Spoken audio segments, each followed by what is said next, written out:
everybody. Welcome to the Muscle Science for Women podcast. I am one of your co-hosts, Ashleigh Van Houten. My amazing co-host, Rachel Gregory, will not be joining us today, unfortunately. And, I did talk about with this podcast transition that it would be mostly Rachel and I discussing topics, educating, sharing.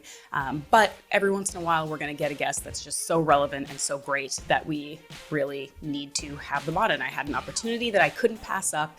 So today it's just going to be me and a really, really awesome guest. Her name is Dr. Stacy Sims. She's an exercise physiologist and a real leading voice in women's performance specifically. She's directed research programs at Stanford, AUT University, the University of Waikato. She focuses on female athlete health and performance and really pushing to improve research for and about women. Because as we know, as we've talked about in previous episodes for sure, that a ton of nutrition science, performance science, the research is done on men. It's extrapolated towards women, and we just kind of hope it works. And it doesn't always, because our physiology, our hormones, our goals, all of the things that make us who we are, there are differences, and those differences matter. And she's really leading the way in that. She's written 2 books, Roar and Next Level. She's really well known for her TED Talk, Women Are Not Small Men, which is a great phrase. And I think a lot of us ladies in this field have used it. And I think that her goal, similar to Rachel and myself, is to educate everyone about the unique challenges, needs, and physical and physiological realities of women who are looking to improve their health and performance. I've referenced Dr. Sims in my own work before, and I was just really happy she was able to take an hour to chat with me about all of these topics. And we also talk about, of course, nutrition and fueling, and she comes from a plant-based perspective. And anybody who's listened to this podcast for more than a minute knows that that's not the angle I'm coming from. So we have a good chat about that too. So before we launch in, I just want to tell you a little bit about our show sponsor. They are super, super supportive and great company that I appreciate a lot. It's Optimal Carnivore, and they make these really high quality, nutrient dense whole food supplements from, you guessed it, organ meats. If you're not going to eat them, if I can't convince you, the next best thing is to supplement, which it's essentially freeze-dried organs you're taking in pill form. So it's about as close to a whole food supplement as you can get. And they make a grass-fed organ complex. So it's a combination of organs. That's the one that I would recommend for people just getting started. And I think it's worth a try. It's basically like if you're going to take a multivitamin, if you're worried about just getting the kind of full complement of vitamins and minerals that you want from an ideal diet, this is a helpful way to help you get there anyway. And if you want to try them out, you can get 10% off your first order with the discount code MUSCLESCI. So short for muscle science. It's MUSCLESCI. On their Amazon store. It's just amazon.com/optimal carnivore. We'll put all that in the show notes.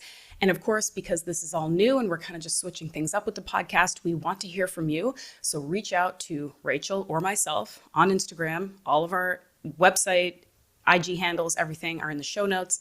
And you can send us an email directly to musclescienceforwomen@gmail.com. The 4 is the number, not written out. musclescienceforwomen@gmail.com. And if you have a good question or something you want us to talk about on the podcast, we may just read out your email on the show. So I'd love to hear from you. And that's it from me. Please enjoy my chat with Dr. Stacy Sims. All right, Dr. Stacy Sims, thank you so much for being here. Yeah, thanks for having me. I'm excited. I appreciate it. And I have to say, not to toot anybody's horn, but people were very excited about me having you on, because I posted on social media and I got a lot of people saying, I said, ask some questions, like, let me know what you want me to ask her. And they were like, I just can't wait to listen to this one. I'm so excited to listen to this one. So people are very pumped. Oh, no pressure for either of us. Yeah. And before we dive in, I also have to say that you're somebody that I've really looked to and referenced a lot in my own work, because humbly, I am also trying to work with women to help them thrive and be their optimal, healthy, strong self through understanding their bodies. And I just have found, still to this day, there aren't as many people out there doing that, as probably there No. should be. Yeah. And so having somebody who just speaks really to women about their bodies and helps them understand, I think it's just so important. And so thank you. Thank you for the work that you're doing. Oh, thanks. And thank you for promoting it and perpetuating it. Yeah, we got to do it. So if you could just kind of intro people a little bit and tell them how you came to be doing the specific kind of targeted work that you're doing. Like, why has this been such an important kind of passionate space in your life? Oh, gosh.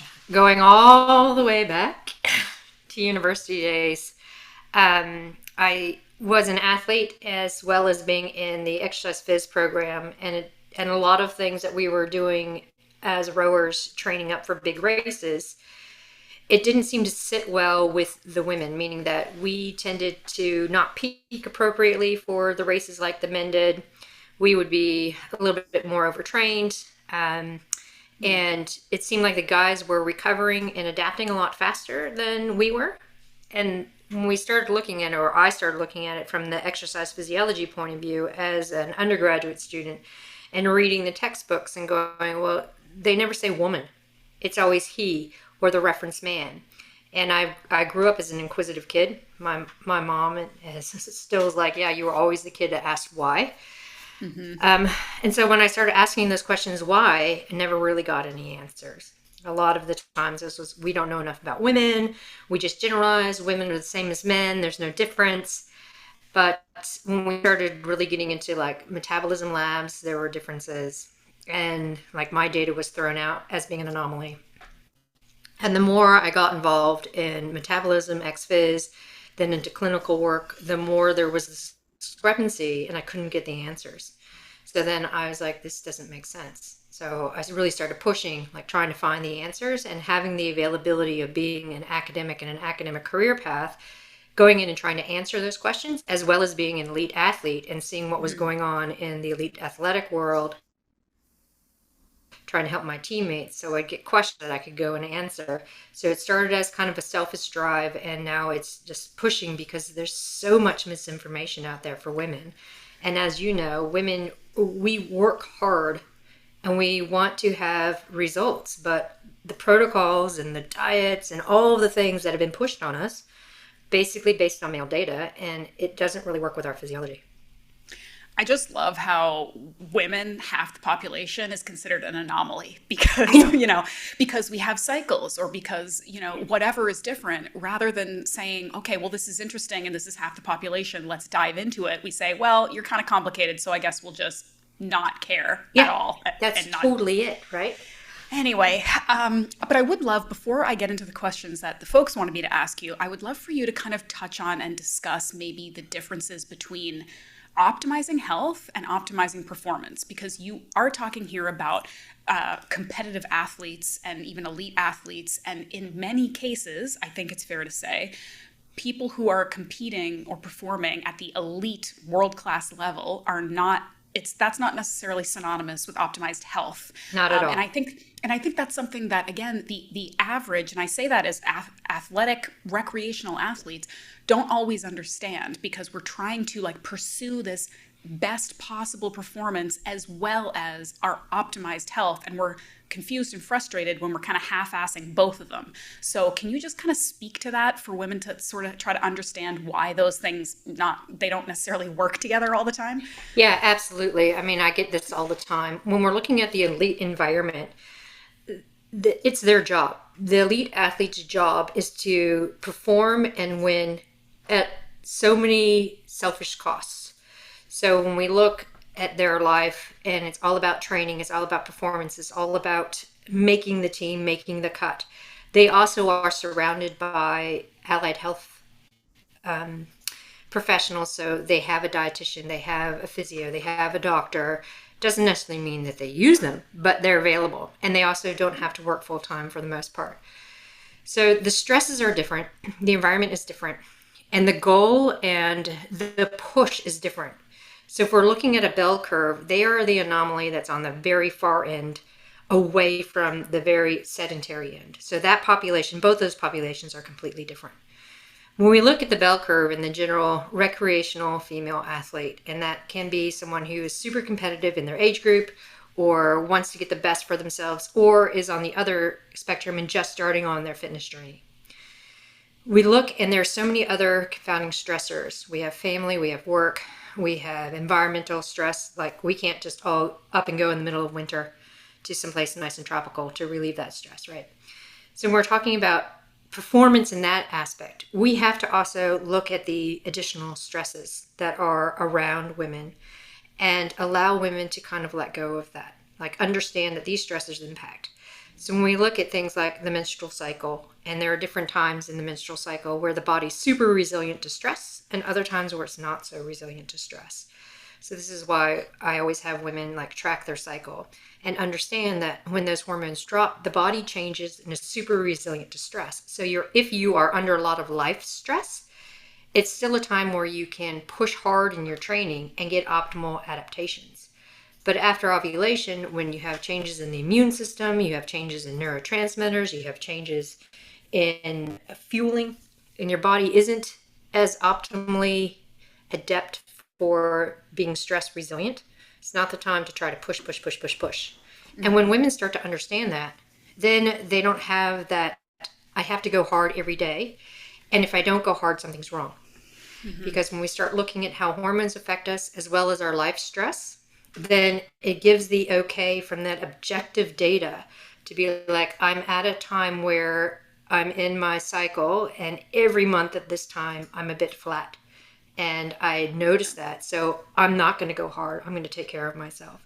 And when women start to understand that and apply it, then their training potential and their own performance just supersedes what they ever thought it could do. Mm-hmm. So there is definitely that difference. And so when we're taking the high elite performance environment, it's a completely different population. And I would treat those athletes differently than I would look at the everyday woman who's trying to get the best out of their performance lifestyle. Mm-hmm. I think that's why it's so important that we, again, women understand the physiology and the hormonal realities, because it's very difficult within the cultural context that women live in with regards to fitness and nutrition and body shape and all of these things. It's really hard to tell women. It can seem like you're telling them like you have to settle for one thing or the other. Like if you want to be optimally healthy, you might not look exactly how you want to look, or you may not perform exactly as well as you'd like to. Or then conversely, you have to say, look, if you want to be a good athlete, even a recreational athlete, like your health is going to suffer. People always feel like they're going to be giving up something. And we also live in this world where women are kind of told and sort of encouraged that you like have to do everything perfectly all the time. So it's a tough one, because, you know, I try to tell people, it's hard to tell people, manage your expectations, understand that there is always sort of this like juggling act of like compromise and one thing taking priority over the other, without also saying like, you're going to be disappointed with your results either way. You know, it's really tough. But I think what you're saying is if you're teaching people about understanding their cycles and their hormones and all of these things, it's just providing a bit more like fact and reality-based information that they can work with, instead of just selling them something that is unrealistic and going to leave them disappointed, you know? Exactly. And looking at trends too. Like a lot of women get focused on the week to week or the day to day, but they don't take that step back and look at trends.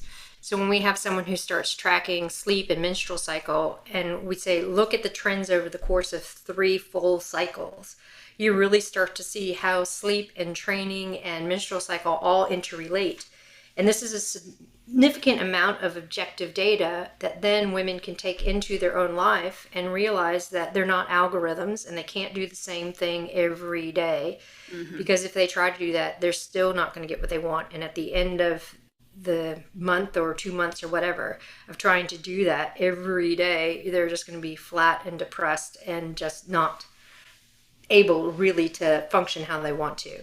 So we talk about the trends so much and looking at how that can be incorporated into what you're trying to do. Mm-hmm. And again, that gives more women the empowerment to kind of let go a bit and say, it's okay, because what I do today, if I miss out on a workout, it's not a big deal, because I'm looking at the trends and where am I going to be in 2 months.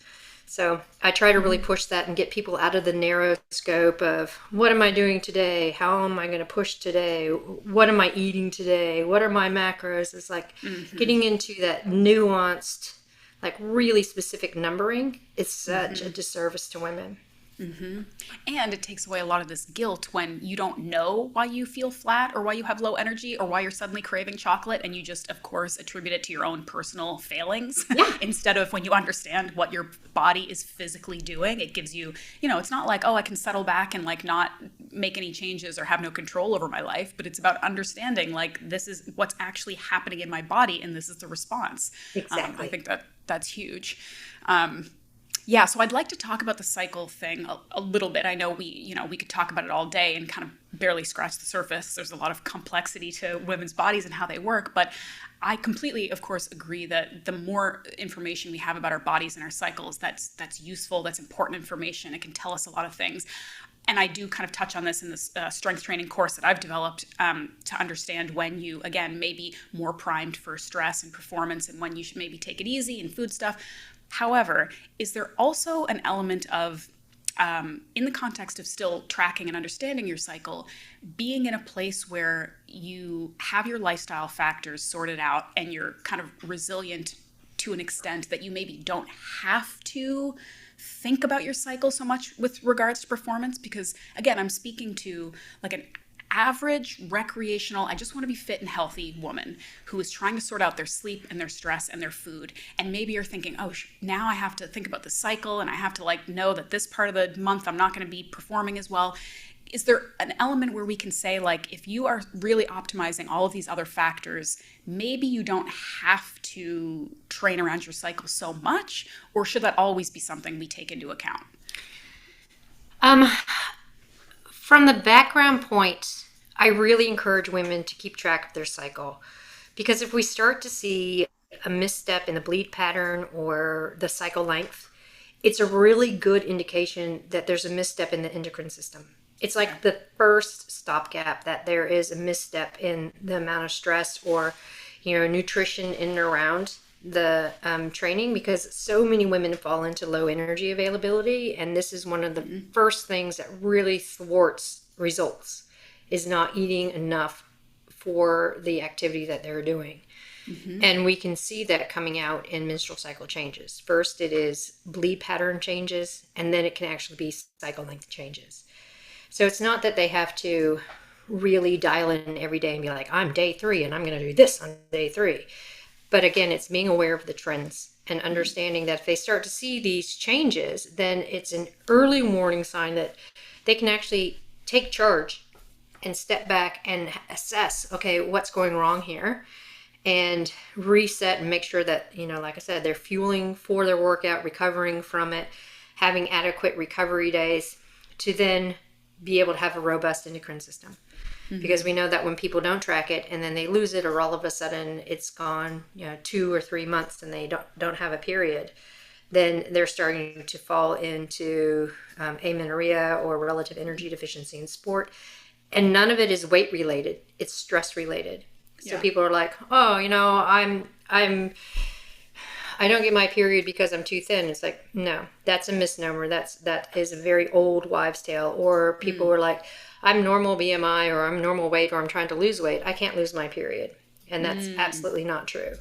So that's the undercurrent. Like, you don't have to be dialed into day to day. This is what I'm doing because I'm on day 2 or 3. But it is, again, really being cognizant of the cycle itself. And if you have any early changes. Okay. That makes sense. Before we talk about some nutrition stuff, because again, that's what a lot of people were very adamant that I ask you about, can you speak a little bit to some of the protective or positive aspects of women's hormonal makeup? Like you talked about how there are certain points in our cycle when we're really resistant to stress and we can really kind of push, and there's a lot of things that estrogen does for the body that is very positive. I think that we also have this unfortunate culture where we think of like male hormones, testosterone, that's the good stuff that builds muscle and makes you recover, and you're strong and you're healthy. And like too much estrogen, that's the woman's hormone, and that's what makes you weepy and sad and emotional, and all this like totally ridiculous stuff. Because of course we all have all these hormones. It's in different varying amounts. They're all very important. And as I'm just starting to learn, a lot of these female dominant, like estrogen, progesterone, things like that, they're very helpful and supportive of building muscle and recovery and flexibility, all these things. So can you kind of just speak to how it's not all bad news for women and our hormones? Yeah, it's not bad news at all. Like, we can use our hormones as our secret ergogenic aid, right? So estrogen is anabolic, and it is really tied to the myosin filament of the actin-myosin protein contraction, right, for muscle contraction. So without estrogen, then that's when we start having atrophy and issues with muscle protein synthesis. And we know estrogen is important for bone. It's important for maintaining plasma volume and thermoregulation. And progesterone and estrogen work together for like bone and blood glucose control and reducing visceral or abdominal fat. And they affect every system of the body. So progesterone can be calming at times because it affects the parasympathetic and autonomic nervous system. So when we start looking at female sex hormones from the aspect of natural versus something like hormone replacement therapy or oral contraceptive pill, there's a reason why people are going towards the synthetics when they start to have low estrogen and low progesterone, because every system gets affected. So we know that the positive benefits of maintaining a cycle and maintaining estrogen, progesterone, is that every system of the body is supported. Cardiovascular system, brain especially, and then again, muscle protein synthesis and lean mass development and bone and signaling to keep body fat down. Testosterone is a kind of a moot point because we have a low amount of testosterone that doesn't really fluctuate so much through our entire lives. I mean, we have age decline, but for women, the massive positive hormone, like you said, is estrogen. And and as you were saying earlier, it gets such a negative rap, but it's not. It's one of those things that we really want to encourage women to keep track and have their cycles and all that kind of stuff because it's such a positive influence on women.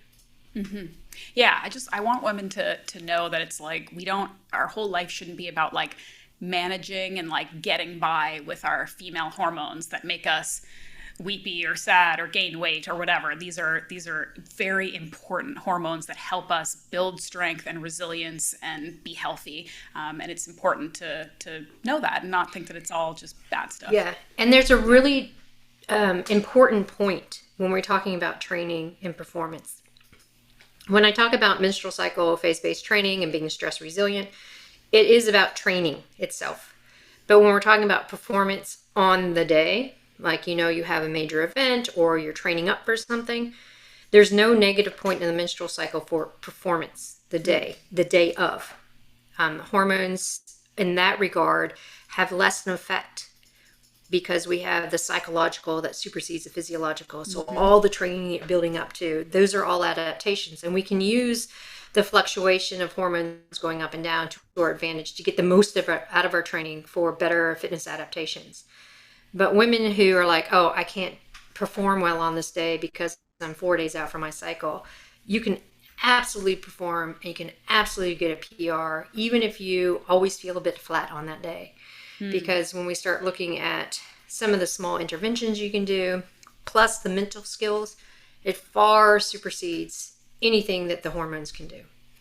I love that. That's so important for people to know. And it's like, it's not a woo-woo thing to think about how important your mental preparation and your attitude really has on performance and, I mean, your overall health. But yeah, I think that's a really good point. Okay, so 2 big topics that I want to try to cover as quickly as we can that people asked over and over again around nutrition that you talk about are carbs. You probably knew this was coming. And fasting.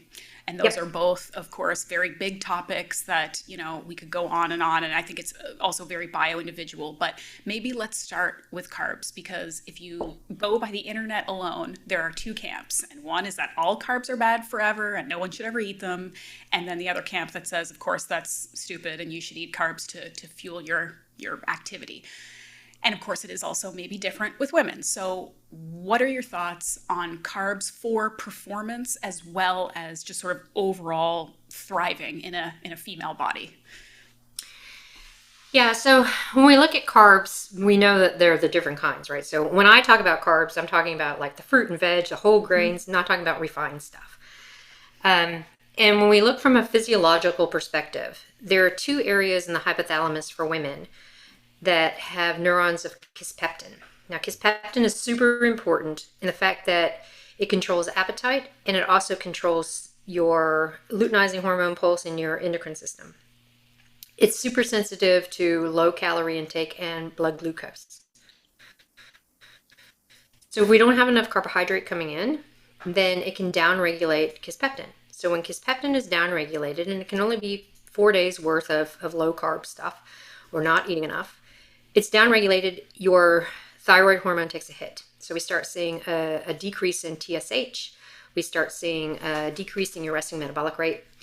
And we start seeing perturbations in our luteinizing hormone pulse, which is super important to have a menstrual cycle. So we need LH pulsing every day before it actually has a big surge right before ovulation.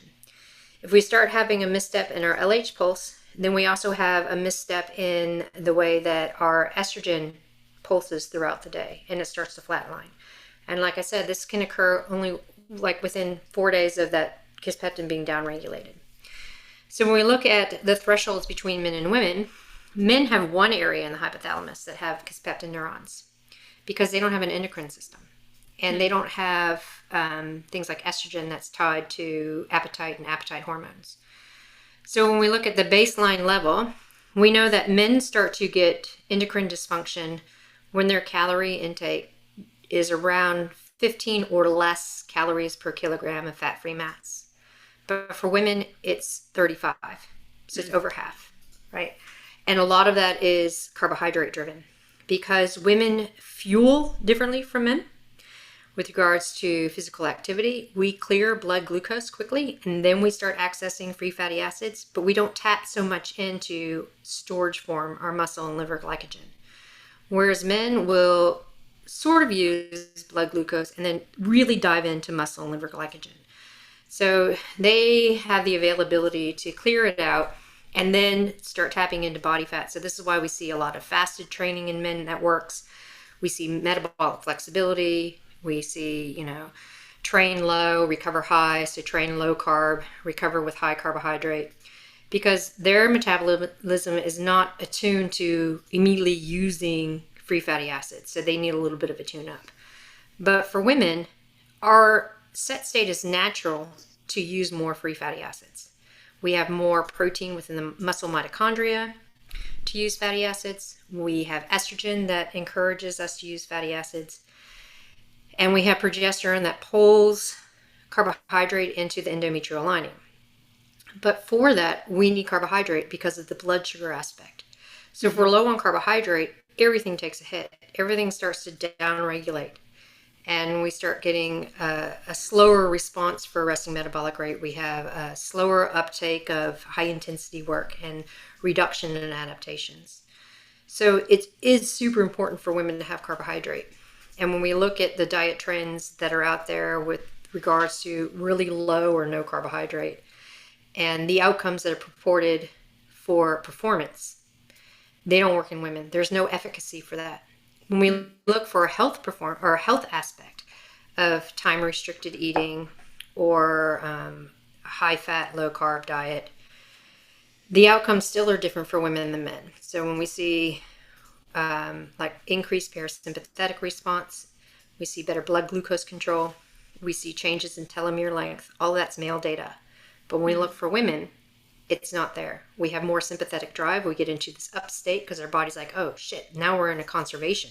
I don't have enough fuel coming in. So it's a complete sympathetic drive. There's no focus. There's no reduction. So this is why a lot of women start to feel tired but wired. We have an increase in our low density lipoproteins and we start to get some insulin resistance instead of increased insulin sensitivity.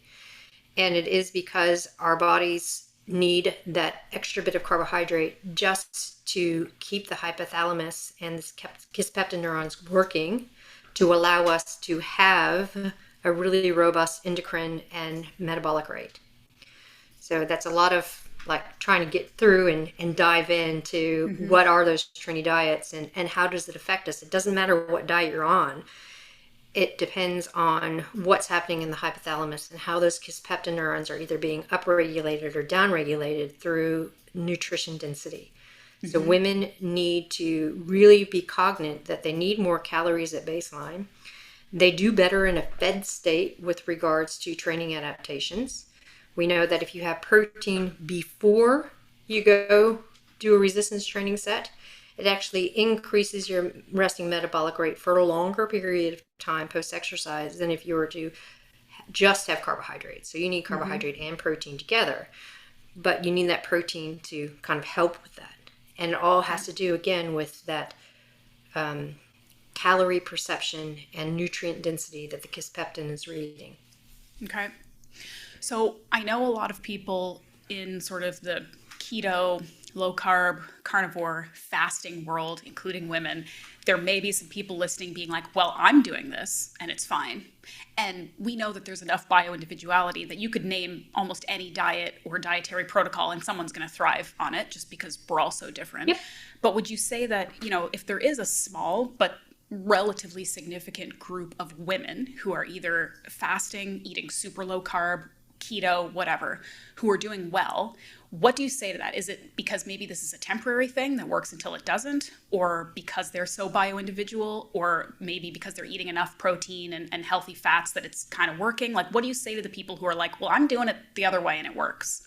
Yeah, and I always ask, how are you doing stuff before you started this diet? Because a lot of people will not find any results. They might be eating, quote, clean, but they're not eating enough, right? Yeah. Or they're eating a lot of low supposed healthy food, but it's engineered nutrition. So I always ask, well, how was your nutrition status before you actually started this diet? Because now if you're doing the keto, the low carb, the carnivore, you are probably now getting enough calories. You're probably now more cognate and aware of the food that you're putting in your body. And you're probably also fueling for your activity, depending on where you are in all of this. And most women can hold anything for 3 to 5 months and thrive. And then we really start seeing the implications of long-term health implications on this. It's just like any diet. Men can probably thrive for, 6 or 7 months on something, and then you start seeing the health implications of it. Because, like I said before, we're not algorithms, and we can't just do one thing and continue through. And there's this huge misconception that if you take carb out, then the body's fine. But you need carbohydrate to help fat and protein all work in the body. And you need fat and protein to help carbohydrate work in the body. And that's the way that the metabolic control is. And that, from a physiology perspective and a scientist perspective, I see this and I understand it. But how it gets translated out into the real world is so messed up. And people don't understand that you need all of your macronutrients in order to thrive from a health perspective. We know that the way people are eating is really messed up in the global aspect of people have too many calories available all the time. And so there aren't any set meal times. This is why time-restricted eating has come up as such great health things, because now people aren't eating right before bed. 24 hours a day. Yeah.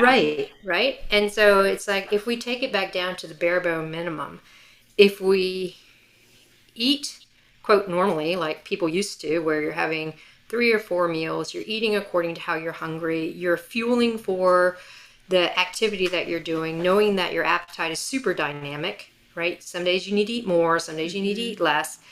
And back in the day, people didn't have food after dinner, right? And so then they were able to go to bed, 2 to 3 hours after a meal and have really good sleep and wake up hungry.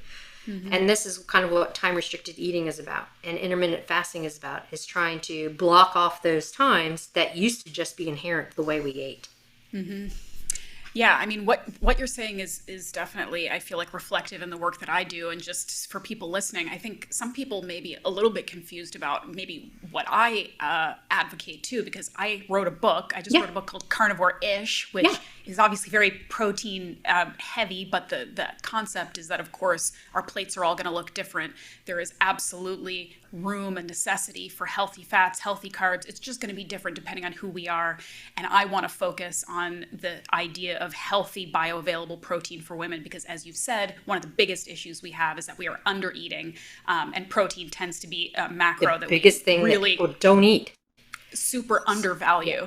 But in terms of like carb amounts, like I've never been an advocate of keto or zero carb. I think that, but with that said, what I consider to be moderate carbs that support my active lifestyle is probably still much lower than like the standard American diet idea of carbs, maybe, right? Yeah. So like, how do women start to understand? And again, I've worked with women who were doing a strict keto diet.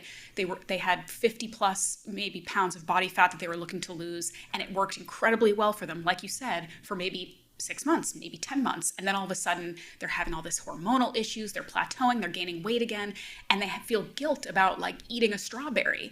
And that's where, again, you need to like bring it back to like brass tacks here and be like, when were we told that strawberries were a bad food that was going to ruin us? Because there's sugar in a strawberry. Right. So how do we start to, again, using common sense and science, understand how many carbs we should be eating? Yeah, I get amazed at people who don't understand carb, right? And that it falls back to, oh, I can't have fruit because it has sugar in it. It's like, well, actually, nature's super smart because it comes with fiber, and pectin wrap up the fructose so it doesn't have a harmful effect on the body. If you were to take in straight fructose, that's when there's a problem. Mm-hmm. So we look at carbohydrate, and again, you and I are on the same page. We're talking about like really good, robust fruit, veg, like close to nature as possible. Mm-hmm. Right. And if we're looking at like an endurance athlete or someone who has a lot of physical activity in their job, then yeah, they're going to need more carbohydrate because their muscles are moving all the time. For someone who's just resistance training or someone who's trying to have calorie restriction to lose weight, then we're looking at a little bit less carb, but higher protein. So if we're looking at the general recommendations, I can't give any. Because when we look at the guidelines for carbohydrate intake and these position stands that come out from like American College of Sports Medicine or the Dietetics Association, out of like 160 to 200 references, there's only 4 that are on women, and they have nothing to do with carbohydrate. So we have to revisit the guidelines and understand that, again, women's needs are different depending on where they are, what their life phase is, because as you get older you become more resistant to carbohydrate. So we have to look at really maximizing physical activity for that carbohydrate intake and understanding there are things we need to do to increase our insulin sensitivity. And younger women get by with so much more because they're younger. Mm-hmm. And so when we talk about carbohydrate intake, like the minimum would be 2 to 3 grams per kilogram of body weight. So I'm sorry, on metrics, if we think about that, yeah. 1 to 2 grams per pound.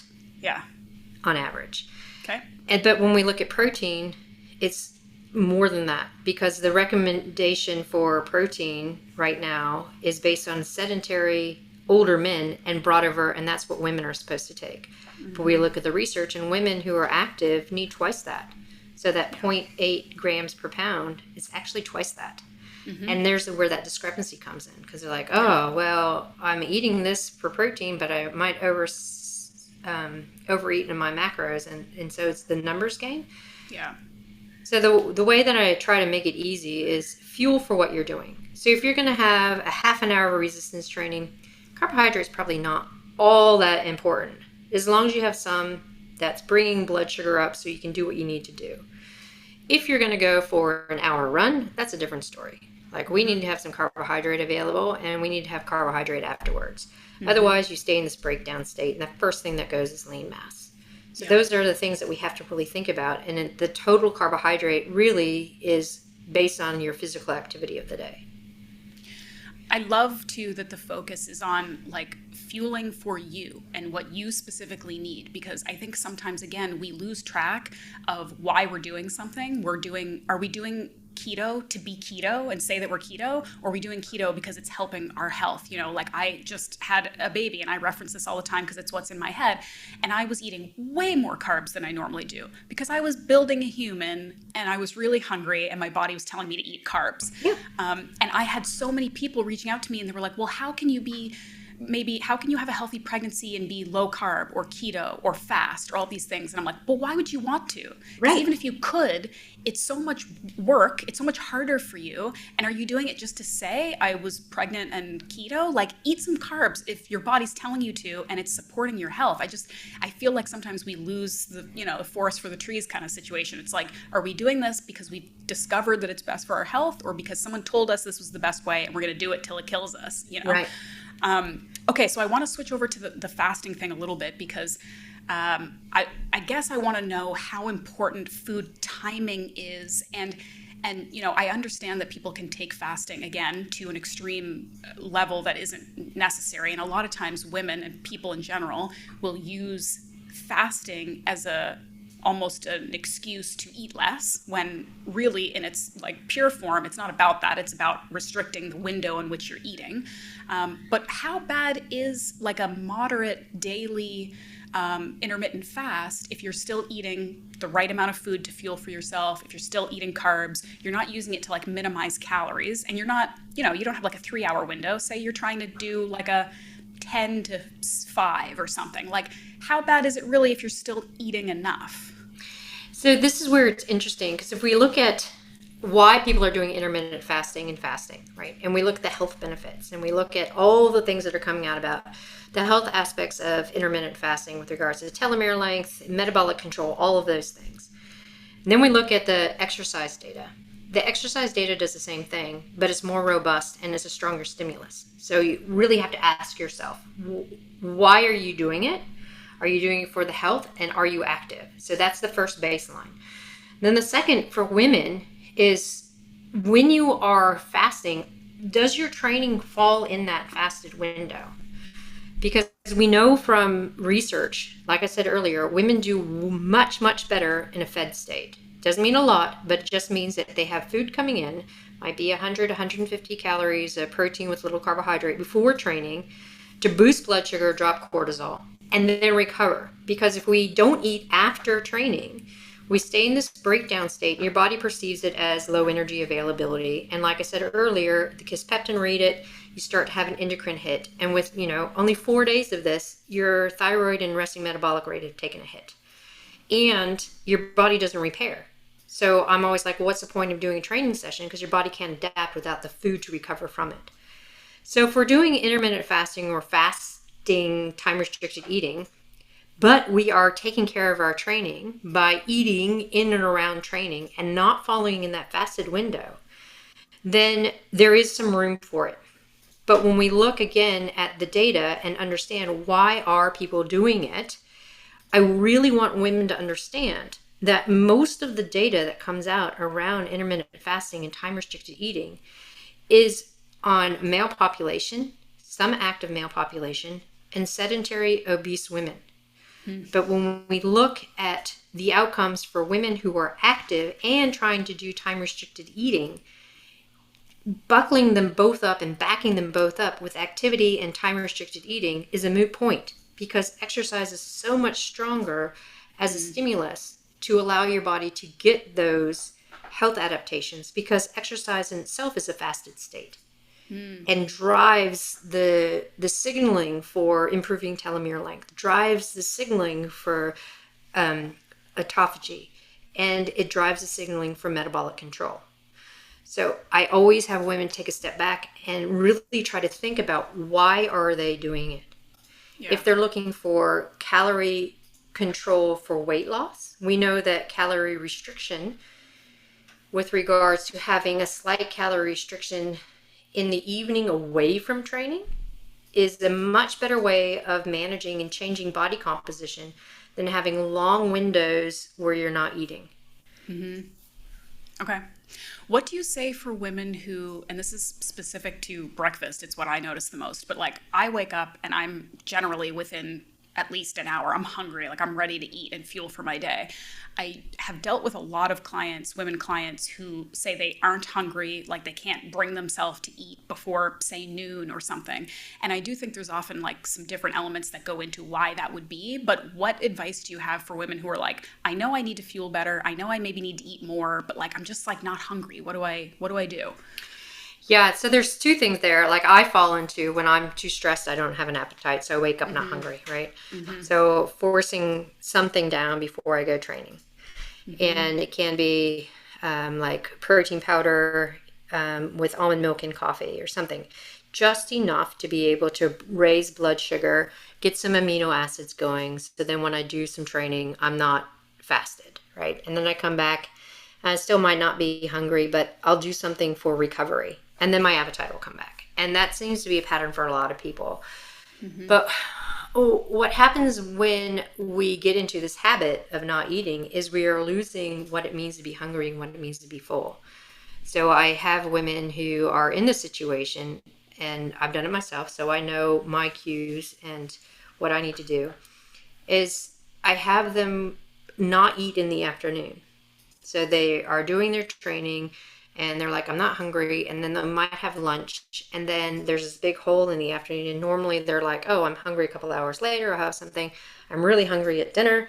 But I'm like, okay, so I want you to eat lunch. And then I want you not to have anything for 4 or 5 hours. And I want you to write down how you feel. Are you feeling flat? Are you feeling tired? Are you feeling energized? Like, what is it? Because I want to understand what your perception is when you don't have this fuel. Because this is how we understand how you are recognizing hunger cues. Because women don't understand what it means to be hungry. And when we start to see these patternings of lethargy at 3 o'clock and flat and irritable, that means you're hungry. It doesn't mean you need caffeine. It doesn't mean that you need to do some more training. It means that you need to eat. So when we start leveraging what it means to be hungry and understanding individual cues, because we don't have that tummy rumbling, then people wake up and they're like, I feel really flat and lethargic. I didn't get enough sleep. Oh no, I'm hungry. So it's the reteaching and having small things until they get their appetite back. But again, really making sure that that training nutrition is sound. What are your thoughts on plant versus animal protein and how women should be getting their protein? I think, I've noticed that there's definitely sort of a more concentrated marketing effort to get women on the plant-based bandwagon more so than men. I think mostly probably because women do most of the sort of purchasing. They're more often the consumers and the people who are going to be purchasing for their families and stuff like that. But it's also, I think, sometimes an easier moral argument for people who maybe don't know all the complexities to say plant-based protein is a nicer option. But what are your thoughts in general on how women should be fueling protein-wise? So full disclosure, I have been plant-based since I was 14, but I don't necessarily agree with all the things that have come out now, right? So we look at the environmental impact of all the plants that are growing and then things like Impossible Burger and all the things. So all the things, right? And we have this push. And when it comes down to it, it's actually the quality of protein, right? So again, we know that women don't eat enough protein. And my push is that women get quality protein. So if you are more skewed towards plant-based protein, you have to dial in your leucine. You have to dial in your essential amino acids, and you have to know where to get them from. Not from things like Impossible Burger and all of the processed stuff, because that doesn't necessarily work in our bodies. If you are more leaning towards animal-based proteins, great, because there's so much out there that has really quality essential amino acids and leucine. Fantastic. So I tend to gravitate towards women who are plant-based and really come down hard and say, look, if you want adaptations, we have to have a really good look at the type of protein and the quality of protein that you are eating.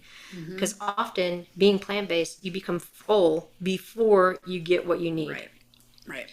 Yeah. And then the other extreme with people who are eating lots and lots of animal-based protein is we have to make sure you have really good cruciferous vegetables to take care of your gut microbiome. So again, it's the balance. The extremes, we need to pull them in a little bit and kind of support both extremes with the balance of high density protein as well as cruciferous veggies for that deep gut microbiome. Yeah, I appreciate you talking about this because I knew going into it that you were, plant-based, and obviously I come from like a different perspective. Yeah. I think we're both speaking absolutely about the same things, and I've said before that, at the end of the day, I'm not trying to convince vegans of anything. I'm just trying to encourage women to eat more protein at the end of the day. And I think most plant-based people will agree that if you are strictly plant-based, it takes more work. It does take a little bit more science and all of those things. But at the end of the day, if it's for a moral or a religious or a personal preference reason, telling somebody you're wrong for eating plant-based, that's not going to change anybody's mind anyway. So instead, let's meet people where they are and try to get them the best options possible. I do, and I completely, of course, agree that, no matter how we're eating, we should be focusing on like the least processed, most bioavailable ways we can do this. Yeah, go ahead. I was going to say, there are many times throughout the years when I was racing at a high level that I wished that I had animal protein sources for the ease of it being there, but also for the recovery and the density. But I went plant-based at such an early age that I just really couldn't tolerate the animal protein. And so there are many times in my life before it became trendy to be plant-based that I wish that I hadn't, because of the performance benefits of the animal-based protein. Yeah. And so I try to tell people, like, I'm plant-based from an experience I had when I was 14, and I'm way older than that now. So now when we're looking at what's best for us and what's best for all the cultural aspects around it, it's that moderation. We need both. Okay. Do you ever find it tough, and I'm not saying this is what you're doing, but if you're plant-based and you maybe in some instances recognize that animal protein, again, if we're doing it in an ethical, sustainable, healthy, moderate way, is a easier and in some cases superior source of some of these nutrients? I mean, is it hard for you sometimes to be like, just for example, like, hey, sort of do as I say, not as I do? Like, if you can eat animal protein, maybe you should try that avenue. Is that a tough thing for you sometimes? Or no, not at all. My husband grew up on a family farm, like dairy farm, all that kind of stuff. And the cultural aspects of how meat is produced in New Zealand is completely different than the States, right? So my experience was a pig slaughterhouse when I was 14 as a biology field trip, right? So that was my turning point. But when we look from the physiological aspects, again, I'm like, if you can eat animal protein, it is a superior way of getting your essential amino acids and the protein that you need for the adaptations that you want. And when you're traveling, it's so much easier than trying to be plant-based. Yeah, and I think that one of the bigger challenges here is that we do so much, for whatever reason, apply kind of personality or morality based feelings around food more than other things. And so it's hard to sometimes not be defensive or not get upset when we feel like people are like calling out our decision-making abilities or something. But I think that at the end of the day, everybody has the same goals in mind. We want to make choices that are the best for our health, the best for the planet, cause the least harm. Right. And we just all maybe have slightly differing opinions on how to do that. But I think that whether you're plant-based or animal-based, or like we're talking about some variation in the middle, which is the majority of us, the goal should always be to, within the resources, the finances, the abilities that we have, to make the best decisions. And that goes for buying plant foods and it goes for buying animal foods. And I think that if we had a little bit more nuance and a little bit less judgment around this conversation, people might feel more okay with trying different things and making different decisions. It sucks that there's so much divisiveness about it because, again, the vast majority of us are not 100% carnivore or 100% vegan. We're just trying to make the best decisions. Right. And yeah, so anyway, I appreciate that. What do you think, as like a high level, because we're coming to the end here, I could ask you a million questions, but what do you think is like one big overarching nutrition principle that all women can kind of start with or take with them that maybe they aren't doing in terms of just understanding choices, things that are going to help their health immediately? Like, what's one big thing that you just wish women knew? Fuel for what you are doing and recover from it. That's the biggest rock, because there's so many women that are in that low energy availability aspect or don't recover well from their training and stay in that breakdown state. And when you start telling women, fuel for what you are doing, because this is the biggest thing that you can do, because your body's under stress when you exercise. And if you're fueling for that stress, everything kind of falls into play. Your mood starts to get better. Your body composition starts to change in a positive manner. And it reduces a lot of the nuances of, oh, I ate too much today, or I didn't eat enough today. Like all those negative self-talk. So the biggest rock is fuel for what you are doing to support the stress that your body is under. It's so good. Do you think it's a good recommendation for most people, again, maybe as a temporary tool to track what they're eating? Like, I understand that for some people that can be a potentially triggering or a potentially unhealthy practice, but I feel like one of the issues is that a lot of like women and clients that I talk to simply have no idea how much they're eating. Right. And so they could be vastly maybe overeating the wrong things, or more likely they're not eating enough of what they need to be eating. And so they kind of need to pay attention to those things for a short period of time, right? Yeah, it's the trends, right? Yeah. Because we can't out-exercise a bad diet. Like there's that nuance that if I exercise more and I spend more time, then I can eat whatever I want. Or I earned this because I spent X amount of time exercising. And that's complete BS. Like there's no way that you can out-exercise a bad diet. So nutrient timing is super important for women, but also understanding the quality of your diet. And so if it means that you're tracking for trends and understanding how you eat, when you eat, what's triggering, and getting that objective data to make better choices, then do it. But if it's one of these where women fall into the tracking every calorie and everything that they're doing, then don't do it. Yeah. Okay. I completely agree. The recovery part is so important. And I have a whole segment on recovery in this program that I've developed for women, because that is such an important one. And that's, again, there's so much mental going into that. It's not even just physical and biofeedback and performance metrics. It's like how people think about recovery, like being lazy or I'm slacking off, or a lot of people don't recognize, as you said, that exercise is a stressor. Even if it feels like your one time to de-stress or your one time alone, when you're working out, it's stressing your body, and that adds to your stress load, right? I feel like that could be an entirely separate, I might have to have you back on just to talk about recovery, but I'd love for you, before we take off, you have like co-created an app for women around like some fitness stuff. Can you talk about that? I was interested. Yeah. So Wild AI is a tracking app for women who are naturally cycling, on contraception, who are perimenopause, postmenopause, and it uses women-oriented artificial intelligence. So why I say that is most of the AI algorithms are from a male environment, written by men for men. But this is different, and the algorithms are written in a female environment, understanding the female body. So when you're tracking with Wild AI, you're putting in your data of sleep, training, symptoms, symptomology, all those kinds of things, and it learns you and can feed back to you specific details about your cycle, about where you are, about sleep, and gives you information on training and nutrition to help support your body.